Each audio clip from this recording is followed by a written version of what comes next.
You are ready. I am ready. But there should be an interview first. Değerli katılımcılarımız, YouTube canlı sohbetimize hoş geldiniz. Çok kıymetli konuğumuz Marit bugün bizlerle ve Fatih Hocam'la güzel bir eğitim sohbeti gerçekleştiriyor olacağız. Marit, welcome to our live interview and discussion. Thank you very much, and I'm so happy to meet my old friends and get new friends. This is very important to me, and I feel very honored to be with the Professor Ali Nesim at the same math festival. We are too indeed. Evet, Marit yeni arkadaşlar edineceği için ve eski arkadaşlarını da tekrar görüp onlardan haber alacağı ve seslerini duyabileceği için çok mutlu olduğunu söyledi. Sizlerle olmaktan çok mutlu. Aynı zamanda Ali Nesin gibi büyük bir matematikçiyle de burada olmaktan çok şeref duyduğunu söyledi. Marit, can you please introduce yourself to our participants? Okay.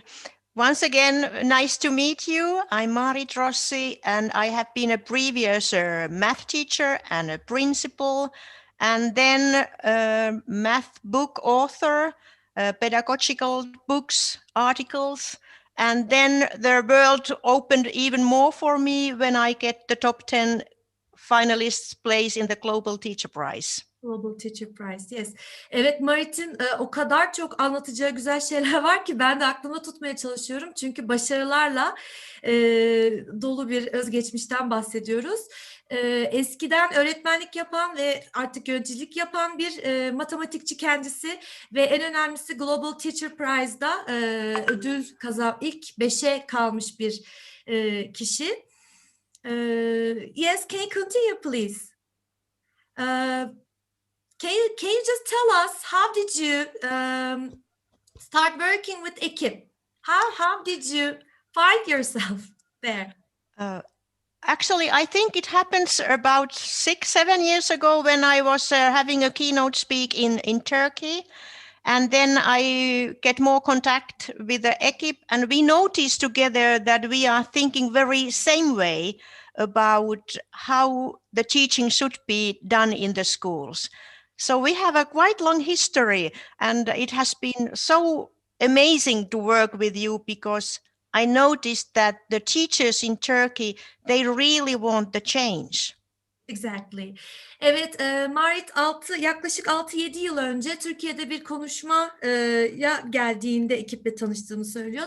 Ekiple tarihlerinin çok uzun olduğundan bahsetti ve en önemlisi de buluşmalarının temel sebebi eğitimin nasıl olmasına dair fikirlerimizin aynı olduğuna karar verdik. Eğitim, öğretim bunlar nasıl olmalı? Bu konudaki bütün düşünce tarzımızın aynı olduğunu fark edince ekiple beraber çalışmaya başladık diyor kendisi. So, okay, thank you very much for the beginning interview right now. Now I'm moving on to Fatih Hoca to say hi. Fatih Hocam merhaba, siz de hoş geldiniz canlı yayınımıza. Kendinizi tanıtmak ister misiniz? Tabii kısaca tanıtayım. Görsel sanatlar öğretmeniyim. Uzun yıllardır yetişkin eğitimi, öğretmen meslek gelişimi ve tasarım modelleri üzerine çalışıyorum. 6 yıl önce de ekibi bir grup arkadaşla birlikte kurduk. Amacımız aslında Türkiye'de ve dünyada eğitimin geleceğine yön veren kadroları yetiştirmek. Temel noktamız eğitimin sorunlarından ziyade çözüm önerileri sunmak aslında. Bugün de çok heyecanlıyız çünkü çok büyük bir sorun olarak görülen matematikle ilgili bir önerimiz, bir çözümümüz var. 2-3 yıldır çok yoğun çalıştığımız, daha öncesi olan bir projemizin artık yavaş yavaş ete kemiğe büründüğü bir süreci yaşıyoruz. Bundan sonraki süreç bence çocuklar için daha keyifli olacak. Kesinlikle, evet. Şimdi müsaadenizle izleyicilerimizden gelen, daha önceden paylaştığımız soru linkine gelen kıymetli katılımcılarımızın sorularını yöneltmek istiyorum. Fatih Hocam, sizinle başlamak isterim. Aslında şöyle, sorudan önce Marit'in aslında bize bir sunumu olacak. Ben biraz acele ettim. Sorular için oldukça sabırsızlanıyorum çünkü. Ama dilerseniz önce Marit'in sunumunu kimdir, ne işler başarmıştır ve eğitime katkıları nasıl olmuştur buna dair kendisini dinleyelim. Marit, what else would you like to tell us about yourself? we're really eager to listen that. I'm a passionate math educator, and I really think that children would be more happy if math would be more student-centered, and also they would be more successful in their life, and it actually influence also the economic of their country. So it's the subject which is needed more than ever in the future. Evet, gelecekte özellikle matematiğin ülkelerin ekonomisi adına çok daha gerekli olduğunu, hatta çok daha düşünülenden de gerekli olacağını söylüyor. Ülkelerin ekonomisiyle matematiğin bağlantısından bahsediyor ve özellikle öğrencilerin aktif olduğu matematik öğretim programlarının gerekliliğinden bahsetti. Would you like to continue with your presentation, Marit? Okay, I now share my screen and I hope you help me and translate. Let's look how it goes. I'll do my best. Elimden gelenin en iyisini yapacağım. Heyecanımı lütfen maruz görün. Mazur görün.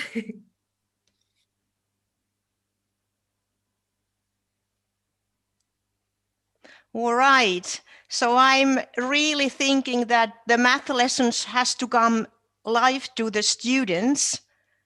Evet, matematik derslerinin özellikle öğrencilerin hayatında yer alması, yaşanılabilir, dersten ziyade yaşanılabilir ve uygulanabilir gelişim göstermesinden bahsediyor. Evet. And because I have been traveling really in many countries, teaching teachers and students, and I have seen that the math has very globally the problem that students are not engaged in it. Özellikle pek çok ülkelerde seyahatte bulunduğum için öğretmen eğitimleri, öğrenci eğitimlerinde bulunduğum sırada gözlemlediğimde öğrencilerin derslerde aktif olmaması ve özellikle derslere nasıl söyleyeyim? So aktif olarak girmemiş olması en temel problemlerdendir. Yes. So when I get a new group of students, I always ask them to draw a picture of a typical math lesson. So I really see what is happening in their head. What is the attitude of them to mathematics? Oh. And this is very typical picture. Okay. Özellikle derslere girdiğimde ilk derste öğrencilerimden bana tipik bir matematik dersi zihninizde nasıldır sorusunu sorarak resim çizmelerini istiyorum ve çizmiş oldukları bu resimle öğrencilerin zihnindeki klasik matematik ders anlayışını görebiliriz. Yes. So if you look the picture, they are sitting in the rows, nobody understands what's going on, and the teacher is front. Öğretmen önde, kimse ne olduğunu anlamıyor. Herkes sırayla oturmuş, birbirlerine arkaları dönük bir şekilde. And the next typical is that they draw only the teacher or only themselves. And if they draw themselves, you can see the stress what they have. Ve ikinci gelen tipik matematik anlayışına dair resmi görüyorsunuz. Bu resimde de yine öğretmen odaklı yaklaşımdan, evet. And there are a lot of research that about most of the 15 years old students, they feel helplessness and they have emotional stress when they are dealing with mathematics. And it's even girls that they are afraid of sometimes mathematics. Evet, maalesef hepimizin de bildiği gibi matematik korkusu özellikle burada ön plana çıkıyor. Yapılan araştırmalarda özellikle 15 yaş ortalamasına bakıldığında matematikle uğraşırken, matematik öğrenmeye çabalarken kendilerini aciz ve duygusal anlamda stresle boğuşurken bulmuş oluyor ve özellikle kız öğrencilerin maalesef bu konuda sıkıntı çektiğini görüyoruz araştırmalarda. And I think in this moment in the world, there are two countries who really are changing now the math education. And the other one is Finland and the other one is Singapore. Evet, and I only want that you look this Pentagon because mostly the curriculum is dealing with concepts. But now we take a lot of attention to skills, attitudes, process and metacognition. Evet, özellikle dünyada şu an eğitim matematik müfredatı anlamında değişiklik gösteren, değişim yapmış olan iki ülke Finlandiya ve Singapur ve beşgene baktığımızda matematik problem çözme matematiğine baktığımızda attitudes, tavırlar, üst bilişim, işlem, süreç, konsept ve becerilerin yer aldığını görüyoruz bu müfredatta. Özellikle bu beşgendeki Singapur'un matematik müfredatının çerçevesi. Tavır, tutum, üst bilişim, işlem, süreç ve konsept, tabii ki becerilerin olduğunu görüyoruz. So let's start what we have now think about. What are the most important states? First is that they feel emotionally safe. So we have to look how it's not only important how you start with the new group. You have to look all the time, care about the emotional safety, that they have positive feelings from the math lessons. Her şeyden önce matematiğe başlarken ilk önemli olan nokta duygusal güvenliktir. Ekibin özellikle bu Marit Matematik programında ele aldığı ilk en önemli özellik öğrencilerin duygusal güvenliğinin sağlanmasıdır. Bunun teminatıdır. Duygusal anlamda öğrenci güvenli hissederse kendini ve stres yaşamazsa en güzel başlangıç yapılmış olur. And it can be not always directly to mathematics. But it also can be games. So there are a lot of things what you can do to make their atmosphere in the classroom always very supportive and positive. Sınıf ortamı o kadar önemlidir ki her daim matematikle başlamak şart değildir derslere. Duygusal güvenliği sağlamak adına derslere başlarken ekibin özellikle bu programda öne çıkardığı ve önem verdiği nokta öğretmenin öğrenciyi desteklemesi, duygusal anlamda desteklemesi. Bir oyunla başlanabilir, bir aktiviteyle başlanabilir ki sınıfın atmosferi pozitif anlamda, olumlu anlamda değişsin. But we have structural barriers. For example, if you think the students how they are situated in the classroom. Özellikle bariyerler, engeller vardır matematiğin öğretiminde. Baktığımızda sınıfta öğrencilerin oturma düzeni bunlardan biridir. Öğrencileri sınıfa yerleştirirken oturma düzenlerine dikkat etmeliyiz. So we really have to think that we rearrange the classroom. Tekrar düzenlemeliyiz, göz gezdirmeliyiz, dikkat etmeliyiz öğrencilerin düzenine, oturmasına. And why I think that studying in the group of 4 is so good, because you can work individual, you can work in pairs, you can work in groups, and it's like a normal studying in classroom. Peki nasıl ayarlamalıyız sınıf düzenini? Hem bireysel, hem ikili, hem de 3 ya da 4'lü gruplar halinde birbirleriyle fikir paylaşabilmeleri için özellikle 4'lü gruplar halinde oturtmak en iyisidir. Bu yüzden 4'er oturtursak öğrencileri daha verimli olacaktır. Of course, you have to change the classroom management, because you have to have a very clear instruction. But the students are so involved. There comes a little bit noise, but you know that they are all concentrating in math. And the role of your is more like mentoring, but it's still most important. Tabii ki sınıf yönetimi de çok önemlidir. Sınıf yönetimine dair tabii birkaç sorular da alıyoruz. Sunumdan sonra bu sorulara odaklanacağız, bakacağız. Sınıf yönetiminde talimatlarımızın muhakkak çok açık ve net olması gerekir. Bütün öğrencilerin katıldığından emin olmalıyız. Tabii ki bu biraz gürültü çıkaracaktır ama unutmayalım ki öğretmen merkezli eğitimden ziyade biz biraz daha öğretmenler olarak mentor gibi onları yönlendirerek açık talimatlarla desteklemeliyiz. Gürültüyü de artık biraz görmezden duymazdan gelmeliyiz. The second stage is that we have to concretize as much as possible, because otherwise they think math is too abstract. And for example, in this picture, they are just knowing how huge is the volume of the cubic meter, and it helps them when they are changing the units between their meters, volumes, length, and areas. Evet, somutlaştırma çok mühim. Eğer yeterince somutlaştırma yapamazsak, hatta hiç somutlaştırma yapmazsak, örneklendirmezsek, öğrenci için matematik çok soyut kalacağından, zihninde soyut kaldığı an öğretmeye kendini kapatabilir, verimli olmayabilir. Mesela burada öğrenciler bir küpün hacminin ne kadar olduğunu öğrenmek adına gördüğünüz gibi, fotoğrafta gördüğünüz gibi bir araya gelmişler. Somutlaştırma konusunda hassas olmalıyız. And then the third stage is like theory. Now we have to check that they have understood what is the concept, what is the information. Maybe we look that the terms are right, the formulas they understand, how to use them. But of course, it would be still great if we could put it in the real life. Evet, yine en önemli mevzu bildiğimiz gibi matematiği gerçek hayata, hayatın içine nasıl yerleştireceğiz? Özellikle teori kısmında ve bilgiyi nasıl kullanabilecekleri kısmında yaratıcı olmamız gerekiyor. Neyi öğrendiğini bilmeli ve nasıl uygulayacağını bilmeli. Örneğin bakın bir markete gitmişler ve orada fiyatlara bakarak matematiği hayatlarının içinde yaşıyorlar, görüyorlar. And then we go to the fourth stage, when they are really transferring their knowledge to the new situation.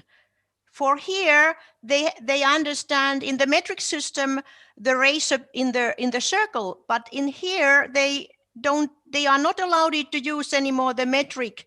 Now they are making the measurement with their shoe, and it's amazing when they understand the ratio in the circles, all the circles in the world. Evet, yine Marit ekibin ve Marit'in oluşturmuş olduğu matematik programının 4. aşaması transfer, yani öğrencinin artık şu ana kadar aldığı bilgileri hayata geçirme aşaması. Bakın burada oranlar, daireler çizilmiş ve oranları öğreniyorlar. Tabii burada öğrencilerin kendi ayaklarıyla basmaları, ölçmeleri, oranları tespit etmeleri paha biçilemez. So if we can put real life problems which are concerning students' life, it makes it even interesting for them.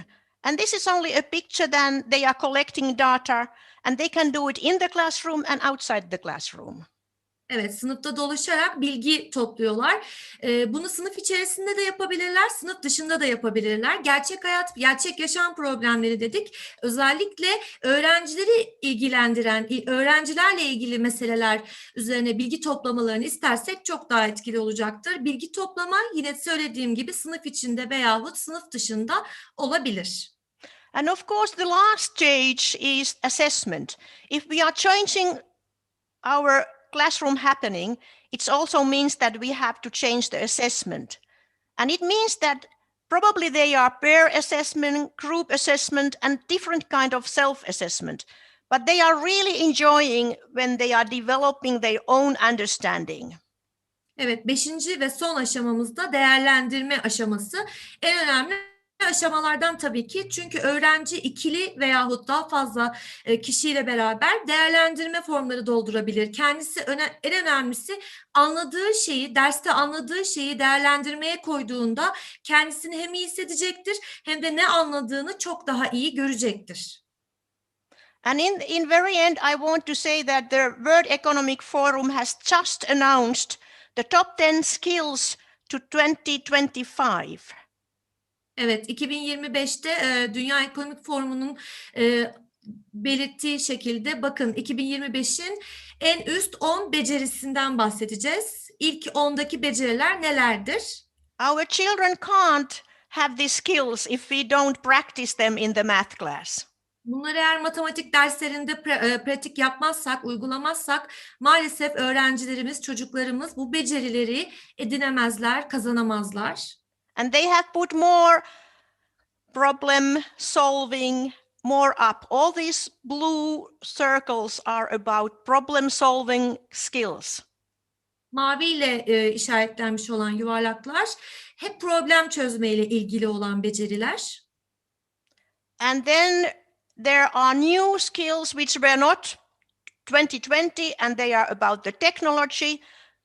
But of course, there are personal qualities like stress tolerance, flexibility, how student can practice this if they don't ever work together. Ve 2020'de olmayan fakat şu an 2025'te yayınlanmış olan bazı beceriler de var. Öğrencinin direnç gösterebilmesi, dayanıklılığı, strese karşı tolerans gösterebilmesi ve esnekliği. Eğer bunlar öğrencilere öğretilmezse matematikte nasıl başa çıkabilirler? Bu arada bir önceki sayfa ve bu sayfadaki yazılan becerileri ben tekrar sizlere bir çevirmek isterim. Marit, is it okay for you to go back to page so that I can translate what is written there? Do we have time? I'll go through so quickly, I promise. Okay. Çok hızlı bir şekilde söyleyeceğim. Analitik düşünme, yenilik, aktif öğrenme ve öğrenme stratejileri, karmaşık problem çözümü, eleştirel düşünme ve bunların analizinin yapılması. Okay, thank you. Next page please. Thank you. Yaratıcılık, orijinallik, kendilerine özgü olmaları, yenilikte başı çekebilmeleri, liderlik, sosyal etkileri, sosyalleşmeleri adına, teknoloji kullanımları ve kontrolleri, teknoloji tasarımı, programlaması, az önce yine söylediğim gibi 2020 yılında olmamasına rağmen 2025'te katılan beceriler, öğrencilerin dayanıklılığı, strese karşı toleransı ve esnekliği, özellikle Marit bu konuya dikkat çekti. Akla yatan mantıklı açıklamalar, problem çözme ve fikir üretme. Okay, Marit, thanks. So we very often underestimate our students. For example, here is a 5th grade girl has made statistics about their life, drawing their diagrams and using Excel. Yeah, did you say 5-year-old or 5th grade? 5th grade, okay. 5. sınıf öğrencisine baktığımızda bir yandan matematiği yapıyor ve bunu bakın yine önündeki bilgisayarda çiziyor. Bazen öğrencileri çok da hafife alabiliyoruz. Bunu belirtmek istiyor. Öğrencilerimizi hiçbir şekilde hafife almamalıyız. Onların becerileri düşündüğümüzden de yüksek. And maybe one of the last slides is that we look about the learning time. So the longer learning time don't necessarily give the best performance.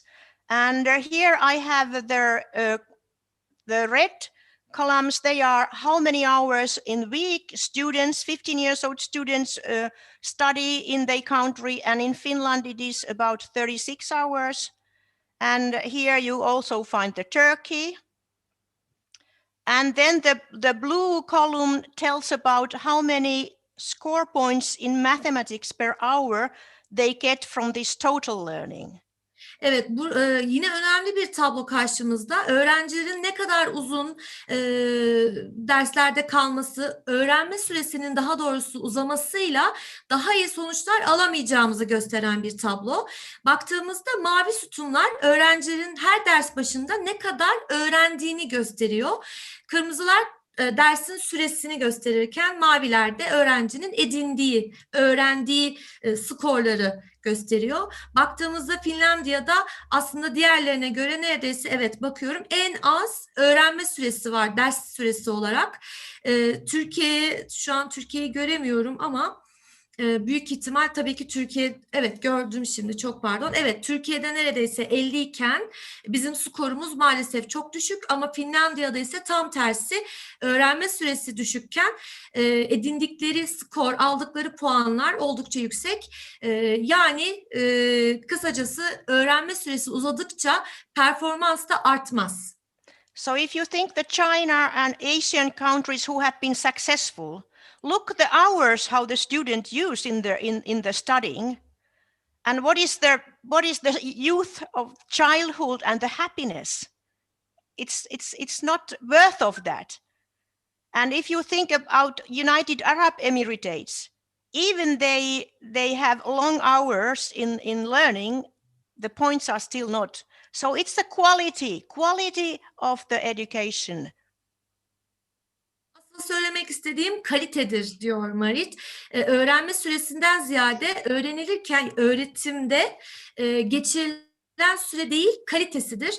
Baktığımızda Çin gibi Asya ülkelerinde yine görüyoruz ki eğer bu ülkeler ülkelerdeki öğrencilerin bizler de mutluluğunu düşünürsek, başarısından ziyade önce mutluluğunu düşünürsek ki buna değer, baktığımızda öğrenme sürelerinin kısa olduğunu fakat gösterdikleri performansın, başarılarının, skorlarının yüksek olduğunu görüyoruz.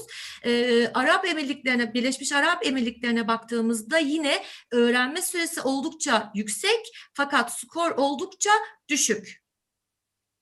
So the education is not filling a pocket, it's lighting a fire in our students. Evet, eğitim demek bir kovayı doldurmak değil, ateş yakmaktır. Kovayı doldurmak değil, ateş yakmak, onu başlatabilmektir. Ateşleyebilmektir. And today you have the opportunity to go to the workshops. With this group of EKİP teachers, we have developed this material and we have learned about how you can change your math. So they are offering you now what they have learned today. Ve bugün burada ekiple beraber geliştirmiş olduğumuz bu programla beraber sizlere bu ateşi nasıl yakmamız gerekir, öğrencileri nasıl buna teşvik edebiliriz, bu konuda sizlere yol göstermeye çalışacağız. Yapacağımız şey bunların nasıl olmasının, nasıl sağlanacağını göstermektir temelinde. So my presentation is over, and if you want to follow me, here are my social addresses. And now I'm ready for the questions if you have. Okay. Evet, Marit'in sunumu bu kadardı. Sosyal medyadan da onu takip edebilirsiniz. Sosyal medya adreslerini gösterdi. Şimdi eğer sorularınız varsa sorularınızı cevaplamaya hazır olduğunu söyledi. Ben az önce biraz acele etmiştim heyecanla. Şimdi sorulara başlayabiliriz. Ben ilk önce bana gelen diğer sorulardan başlamak istiyorum. Okay, so just a second, please. Yes, the first question that we received is, how could you possibly, as Finland, how could you possibly provide an equitable approach to all your students? How I could approach? Yes, equitable, fair education, equal to everyone, all. Yeah. How do you provide this? If you mean the whole country, I mean that, yes. Yeah, then I think it's a cute question that we have a public education to everybody. We don't have private schools at all. I think that is very important. Yes. And now when I have read about researchers, then they are thinking how the world, how they make the education after the COVID.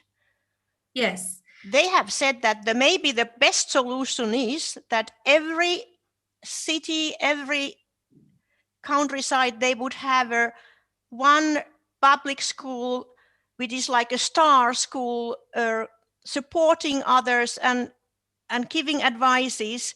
Even in the country, there would be public schools and private schools, but there have to be some core schools. Yes, I see. Okay. İlk sorduğum soru şuydu. Yine katılımcılardan gelen bir soruydu. Finlandiya'da bütün öğrencilere hakkaniyetli bir şekilde nasıl eğitim verebiliyorsunuz? Bu yaklaşımı nasıl sağlayabiliyorsunuz diye sordum. Nasıl eşit yaklaşabiliyorsunuz? Tabii ki temel cevap şuydu. Bizde devlet okulları var, özel okullar yok. Sanırım bu cümle zaten her şeyi açıklıyor. Özel okul yok ve bütün öğrencilere eşit bir şekilde ulaşmak bizim temel hedefimizdir dedi. Okay, okay. I'll ask you the second question. We talked about emotional security, emotional safety in classes, and one of our participants asks, how to establish emotional security in the classroom, and can you just give some more examples if possible?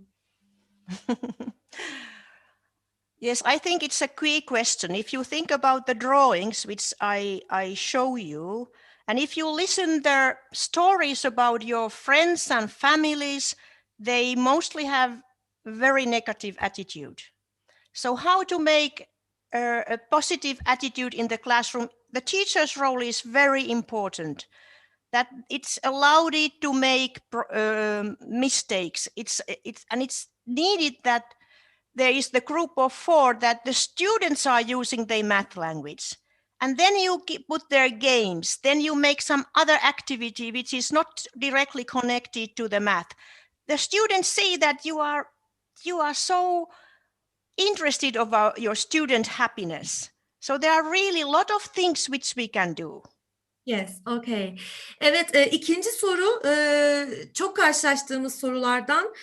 Özellikle duygusal güvenlikten bahsettik. Öğrencilerin sınıflarda duygusal güvenliğinin sağlanmasından. Duygusal güvenlik nasıl sağlanır? Buna birkaç örnek verilebilir mi sorusunu yönelttim kendisine ve dedi ki en önemli rol öğretmenlere düşer. Öncelikle öğrencinin negatif hikayelere maruz kalmaması gerekir, duymaması gerekir. Hep negatiften bahsedersek, olumsuzluklardan bahsedersek çocuğun zihnine yerleşecektir. Duygusal güvenliğin sağlanması öğretmende biter ve her zaman matematiğe ilgisinin sağlanması için ilk önce onun mutluluğunu önemsememiz gerekir. Her zaman matematiğin öğretimi matematikle ilgili alıştırmalar ya da sorular değildir. Bir aile içerisindeki günlük hayattan da matematiğe çocuğu çekebiliriz. Yine dediği gibi ve az önce verdiği örneklerdeki gibi öğretmen oyunlarla, aktivitelerle öğrenciyi derse çekebilir. Okay, the third question is coming up. I want to add one thing.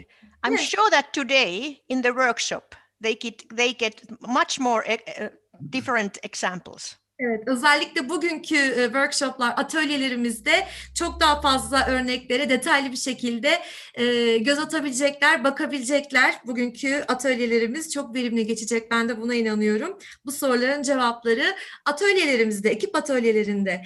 Okay, so the next question, again, this is commonly asked one.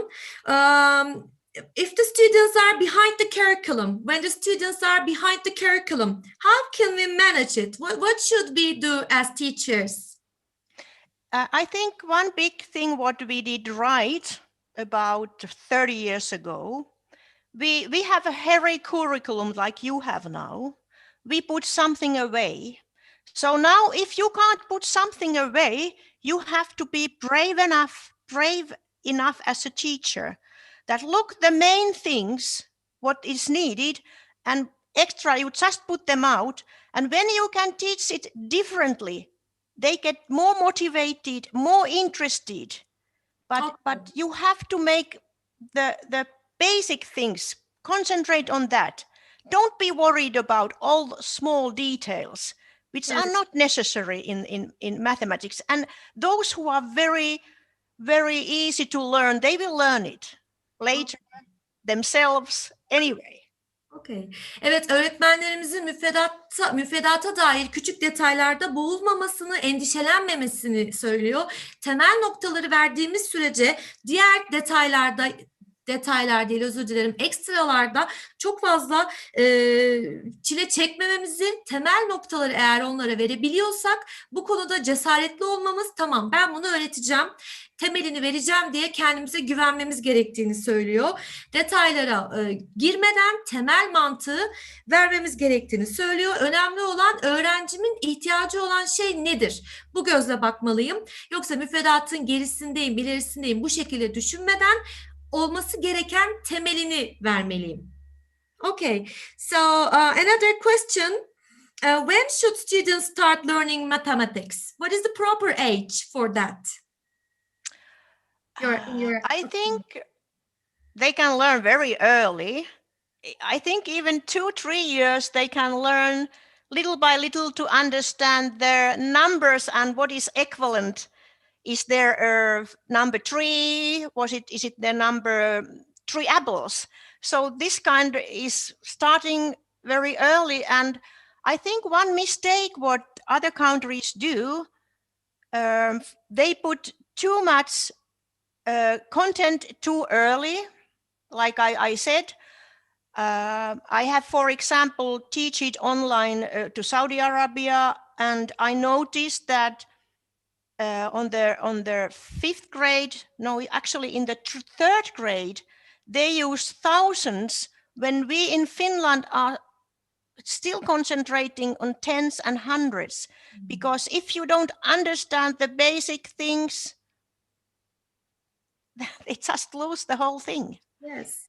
Evet, çok erken yaşta başlayabilir çocuklar matematik öğrenmeye. Özellikle 2-3 yaşta küçük küçük azar azar başlayabilirler. Öğrenciye çok da öğrenciye yüklenmemek gerekiyor. Bir örnek verdi kendisi. Suudi Arabistan'da online bir eğitim verdiğinden bahsetti ve orada görmüş ki 3. sınıftaki çocuklara binli sayılar öğretilmeye çalışırken, verilirken Finlandiya'da hala onluk ya da yüzlük sayılarla uğraşılıyor. Demek istediği 2-3 yaşında dahi matematiği küçük küçük eşit denklemlerle denklemlerden bahsederek ufak ufak çocukları matematiğe hazırlayabiliriz. Osman, diğer soruya geçmeden bir organizasyon komitesinden bir öneri geldi. Saat 2'de program bitecek. 2'yi 5 geçe Ali Nesli'ne beraber olacağız. Toplam 7 dakikamız var. Bu bilgi sende kalsın. Tamam, çok teşekkür ediyorum. So I wanted to say that it's very important that the math is connecting to the age, not too early, too much. Sorry, not too early. Not too early, the level of math which don't fit to their brains. It has to be proper. Okay. Evet, özellikle zihinlerine uymayan bilgiyi çok fazla yüklememeliyiz. Çok erken başlayıp da çok fazla bilgiyi vermemeliyiz. Azar azar, küçük küçük, yavaş yavaş. Son sorumu soracağım. Şu an Marit'e elimde olan sorulardan son sorumu sormak istiyorum. Okay, so Turkey centralized education system because we need to follow a curriculum. One of our participants says, we cannot cover the subject gaps of the student in order not to fall behind the curriculum. Again, a question concerning falling back in the curriculum. In Turkey, unfortunately, according to our education system, curriculum matters.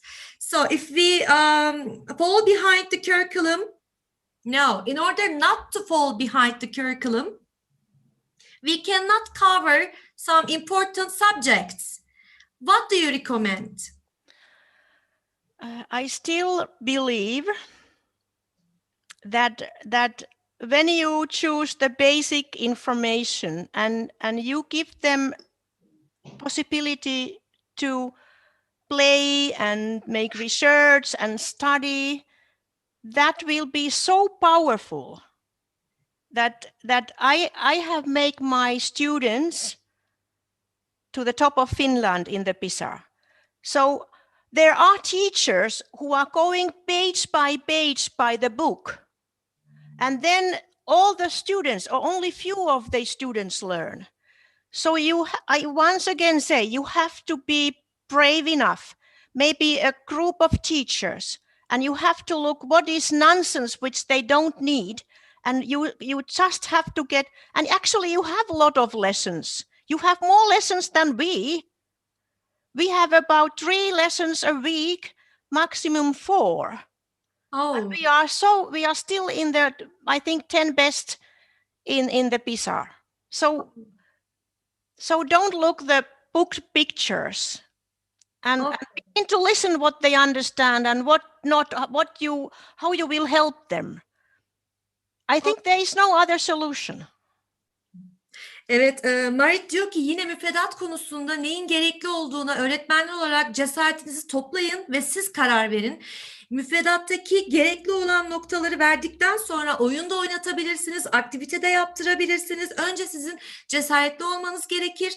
Diyor ki ben kendi verdiğim eğitimle, öğrencilerde verdiğimiz eğitimle PISA'da öğrencilerimiz ilk 10'a geliyor ve gerçekten bu konuda epey iyiler ve diyor ki vakit yok demeyin, müfredatta vakit yok demeyin, temel noktaları verdikten sonra oyuna, aktiviteye bile vakit kalır.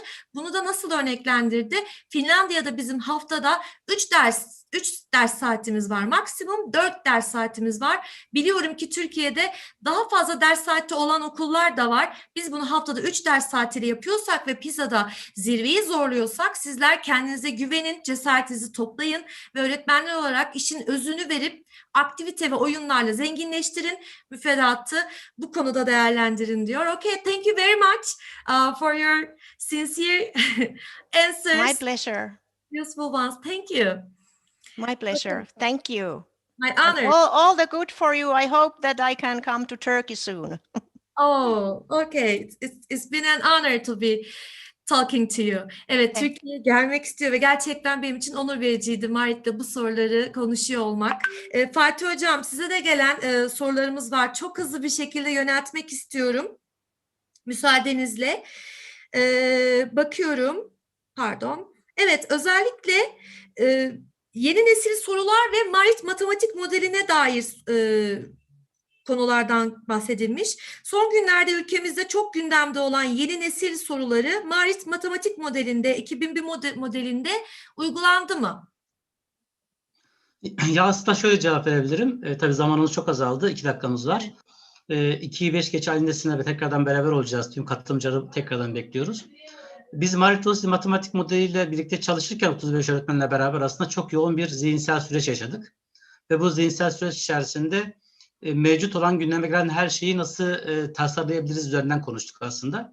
Biz yeni nesil sorularını çözmekten ziyade, soru çözülmekten ziyade aslında Marit'in biraz önce bahsettiği transfer aşamasında hayatla ilgili gerçek problemleri etkinliklerle öğretmeye çalıştık ki hemen hemen tüm kazanımlarımızın içerisinde ve tüm programlarımızın içerisinde yeni nesille ilgili etkinliklerle hayatını deneyimleyerekten öğrendikleri çalışmalar var. Öğrenmenin nasıl gerçekleşmesi gerektiğiyle ilgili, transferin nasıl olması gerektiğiyle ilgili aslında biraz daha zihinsel derinliğe inerekten bunu yapmaya çalıştık. Çünkü şu algıyı yıkmak istiyoruz. Daha önce çoktan seçmeli olan sistemimizi şimdi yeni nesil sorularıyla değiştirmeye başladık. Sadece soru kalıbı değişti. Öğretim yöntemi ve tekniği değişmedi aslında. Soru kalıbı değiştirerekten öğrenmeyi gerçekleştiremeyeceğimizi biliyoruz. Biz ise tam tersine öğrenme araçlarını ve yöntemlerini değiştirerekten öğrenmenin nasıl olması gerektiğiyle ilgili çalışmalar yapmaya çalışıyoruz ki başlı başına bir aşamamız yeni nesille ilgili. Oh, harika. Evet Fatih Hocam, biliyorum süremiz çok az ama sorulardan en azından bir tanesini daha yöneltmek isterim. Özellikle bu ekip Marit Matematik Projesi'nin en temel, en ayırt edici özelliği nedir? Ya şöyle, biraz önceki söylemde de söylediğim gibi aslında biz bu işin zevkli herkes matematik öğrenir bizim mottomuz aslında. Matematiğin bir gruba, bir zümreye, belli bir zeka sahibi olan kişilere ait olmadığını, hayatın kendisi olduğunu ve eğlenceli, keyifli olabildiği süre içerisinde de herkesin dikkatini çekeceği üzerine kurgu yaptık ve bunu gerçekleştirdik. 1. sınıftan 8. sınıfa kadar, okul öncesinden liseye kadar çalışıyoruz. Ve yaptığımız geri bildirimlerde, aldığımız dönütlerde, ön test ve son testlerde matematik bu kadar eğlenceli olabilir mi ile ilgili gelen birçok olumlu noktalar var. Demek ki değişebiliyormuş. Bizim aslında matematik algısını değiştirmekle ilgili temel noktamız burası. Bu algıyı değiştirmek. En temel noktamız burası sanırım. Kesinlikle. Çok doğru. Matematiğe karşı algımızın değişmesi demek her şey demek. Çok teşekkür ediyorum Fatih Hocam size de. Ben Kusura teşekkür ederim. bakmayın. Ağzınıza sağlık. Teşekkür Çok ederim. güzel. Buradan bütün izleyicilerimize, katılımcılara çok teşekkür ediyorum. Umarım faydalı bir sohbet olmuştur. Sizlerden de bazı hashtaglerle bugünkü atölyelere dair veya yine bu konularla ilgili paylaşımlar yapmanızı bekliyoruz. Hashtaglerimiz herkes matematik öğrenir, eğitim ekip işidir, ekip matematik şenliği ve ekip edu. Tekrarlamak istiyorum. Hashtaglerle paylaşımlarınızı dört gözle bekliyor olacağız. Herkes matematik öğrenir. Bence en güzel hashtaglerden birisi bu sohbetin üzerine. Herkes matematik öğrenir. Eğitim ekip işidir. Ekip matematik şenliği ve ekip edu hashtaglerinde paylaşımlarınızı bekliyoruz. Atölye sırasında bir ekran fotoğrafı alıp paylaşabilirsiniz. Fikirlerinizi yazabilirsiniz. Lütfen hashtaglerinizi, yorumlarınızı bizden esirgemeyin. Çok teşekkür ediyorum. Görüşmek